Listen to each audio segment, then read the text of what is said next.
Hello hi എല്ലാവർക്കും പുതിയൊരു വീഡിയോയിലേക്ക് സ്വാഗതം. ഇന്നത്തെ വീഡിയോയിൽ നമ്മൾ കുട്ടികളുടെ ഉറക്കം എങ്ങനെയായിരിക്കും എന്നുള്ളതിനെക്കുറിച്ചാണ് നോക്കാൻ പോകുന്നത്. പുതിയ അമ്മമാർക്കെല്ലാം കുട്ടികൾക്ക് ആവശ്യത്തിന് ഉറക്കം കിട്ടുന്നുണ്ടോ, ആവശ്യത്തിന് പാല് കിട്ടുന്നുണ്ടോ എന്നുള്ള സംശയങ്ങളെല്ലാം എപ്പോഴും ഉണ്ടാവും. കഴിഞ്ഞ ദിവസം എനിക്കൊരു അമ്മ മെസ്സേജ് അയച്ചതാണ്, കുട്ടികൾ നല്ലപോലെ ഉറങ്ങിയാലേ ബുദ്ധി ഉണ്ടാവുമെന്ന് പറയാറില്ലേ. അപ്പോൾ എൻ്റെ കൊച്ചിങ്ങനെ ഒരുപാട് ഉറങ്ങുന്നില്ല, അപ്പോൾ അവനെന്തെങ്കിലും കുഴപ്പമുണ്ടാവുമോ എന്ന് ചോദിച്ചാണ് മെസ്സേജ് ചെയ്തത്. നമ്മൾ നോർമലി കേട്ടിട്ടുള്ളത് കുട്ടികൾ ഒരു 18 മണിക്കൂർ വരെയൊക്കെ ഉറങ്ങുമെന്നായിരിക്കും. പക്ഷേ എന്ന് വെച്ചാൽ എല്ലാ കുട്ടികളും അങ്ങനെ ഉറങ്ങണമെന്നില്ല.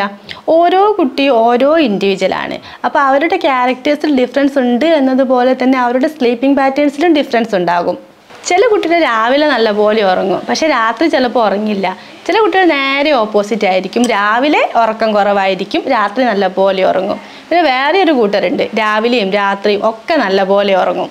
കുട്ടികൾ ഉറങ്ങാതിരിക്കുന്നതും കരയുന്നതും എല്ലാം വളരെ നാച്ചുറലാണ്. കുട്ടികൾ ഉറങ്ങാത്തത് കൊണ്ട് മാത്രം കുട്ടികളുടെ വെയിറ്റ് കുറയുകയോ ബുദ്ധി കുറയുകയോ ഒന്നും ചെയ്യുന്നില്ല.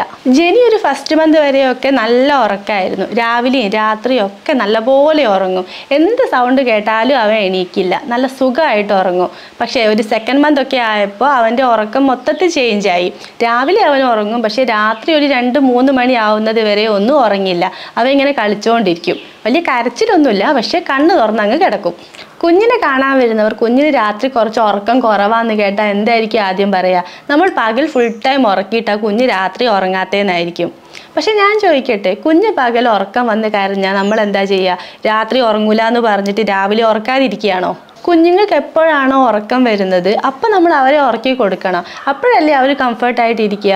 പിന്നെ ഈവനിങ് ടൈമിലൊക്കെയാണ് ഉറങ്ങുന്നത് എങ്കിൽ, അത് കുറേ സമയം ഉറങ്ങുന്നുണ്ട് എങ്കിൽ നമുക്ക് അതിൻ്റെ ഡ്യൂറേഷൻ വേണമെങ്കിൽ കുറച്ച് കൊടുക്കാം. ജെനി രാവിലെ നല്ലപോലെ ഉറങ്ങുന്ന ദിവസങ്ങളിൽ എല്ലാവരും എന്നോട് പറയും രാത്രി ഇനിയിപ്പോൾ ഉറക്കം കുറവായിരിക്കുമെന്ന്. പക്ഷേ എനിക്ക് അങ്ങനെ ഒരു എക്സ്പീരിയൻസ് ഉണ്ടായിട്ടില്ല. രാവിലെ നല്ലപോലെ ഉറങ്ങിയത് കൊണ്ട് മാത്രം അവൻ രാത്രി ഉറങ്ങാതിരിക്കുക, അല്ലെങ്കിൽ രാവിലെ ഉറങ്ങാത്തത് കൊണ്ട് രാത്രി നല്ലപോലെ ഉറങ്ങുക, അങ്ങനെയൊന്നും ഉണ്ടായിട്ടില്ല. പക്ഷെ ചില ദിവസം രാവിലെ ഉറങ്ങിയാലും അവൻ രാത്രി നല്ലപോലെ ഉറങ്ങും. ചില ദിവസം രാവിലെ ഉറങ്ങിയിട്ടില്ലെങ്കിലും ചിലപ്പോൾ രാത്രി ഉറങ്ങാതിരിക്കുകയും ഉണ്ടാവാറുണ്ട്. പിന്നെ രാത്രി നമുക്ക് ചെയ്യാൻ പറ്റുന്നത് ഒരു 8-9 മണിയൊക്കെ ആകുമ്പോഴേക്കും അവർക്ക് നല്ലപോലെ ഫുഡൊക്കെ കൊടുത്ത് വയറൊക്കെ ഫുള്ളാക്കി മേലൊക്കെ തുടച്ച് കൊടുത്ത് ഉറങ്ങാൻ പോകുന്ന ഡ്രസ്സൊക്കെ ഇടിച്ച് റൂമിലുള്ള ലൈറ്റൊക്കെ ഒന്ന് ഡിമ്മാക്കി ഒരു ഉറങ്ങാൻ പോകുന്നൊരു അറ്റ്മോസ്ഫിയർ ക്രിയേറ്റ് ചെയ്യുക റൂമിൽ. അഭിപ്രായങ്ങൾ നമ്മൾ അധികം ശ്രദ്ധിക്കേണ്ട കാര്യമല്ല. നമ്മുടെ കുഞ്ഞാണ്, നമ്മുടെ കുഞ്ഞിൻ്റെ കംഫർട്ട് മാത്രം നമ്മൾ നോക്കുക, അവർക്ക് കംഫർട്ടായിട്ടുള്ള കാര്യങ്ങൾ മാത്രം ചെയ്യുക.